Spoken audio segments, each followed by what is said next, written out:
les capacités nécessaires de l'homme selon la divinité de Dieu.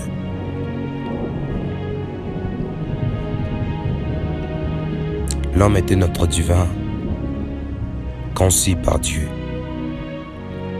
ayant des capacités supérieures à celles du démon, ainsi qu'à celles des anges. Mais cependant, l'homme étant ignorant, ne comprend pas ce qu'il est en réalité, ne comprend pas qui il est en réalité. L'homme a certaines capacités qu'un ange n'a pas. L'homme a certaines capacités qu'un démon n'a pas et ne pourra jamais avoir.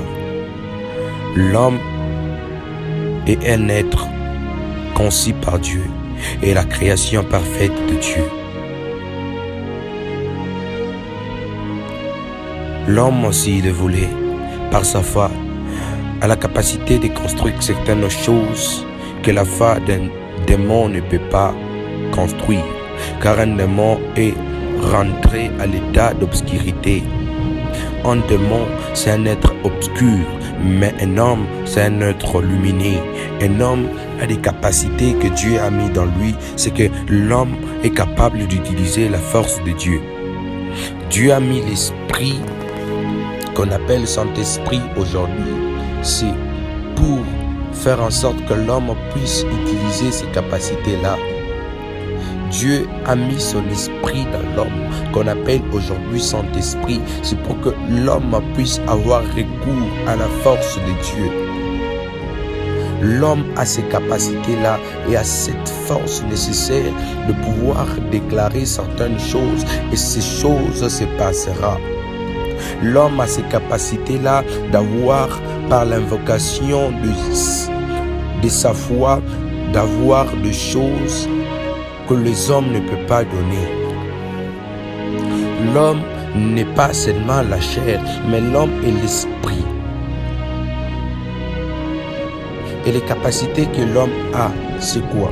L'homme a la capacité de guérir. L'homme a la capacité de faire des miracles. L'homme a la capacité de monter. L'homme a la capacité de transformer des choses. L'homme a la capacité de faire appel à des choses qui n'existent pas dans l'existence par la foi. L'homme est vraiment à la ressemblance de Dieu. Car Dieu a cette capacité de faire des choses qui n'existaient pas et de ramener des choses qui n'existaient pas à l'existence. Il a mis aussi cette capacité dans l'homme. L'homme a cette capacité-là d'appeler à l'existence des choses qui n'existaient pas. L'homme est vraiment à la ressemblance de Dieu. Voilà pourquoi Dieu a dit dans Genèse que faisons l'homme à notre image et à notre ressemblance. Parce qu'il savait que l'homme a toutes ces facultés-là que Dieu a. Dieu fait en sorte que l'homme puisse comprendre qui il est, mais l'homme étant ignorant, bouche ses oreilles afin qu'il ne puisse pas entendre la voix de Dieu. L'homme, selon qui il est, profite de ce que Dieu a mis dans lui pour ne pas comprendre qui il est réellement.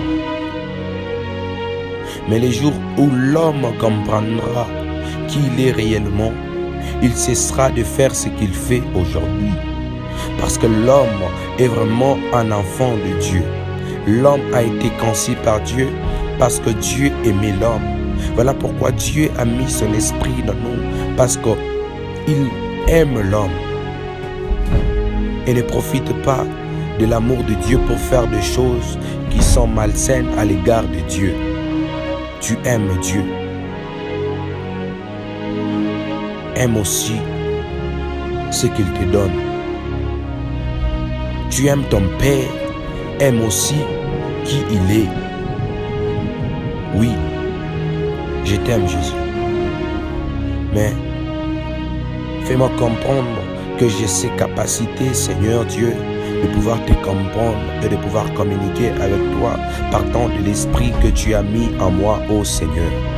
Père Dieu de grâce, j'ai pris au Dieu afin que tu exauces ma vie, éternel Dieu, en tenant compte de ces capacités que tu as mis dans moi, Seigneur.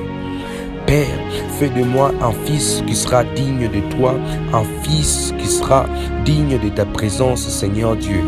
Et lorsque je me tiendrai dans ta présence, j'ai envie, ô Dieu, de croire et j'ai envie de comprendre que tu es réellement, ô Seigneur.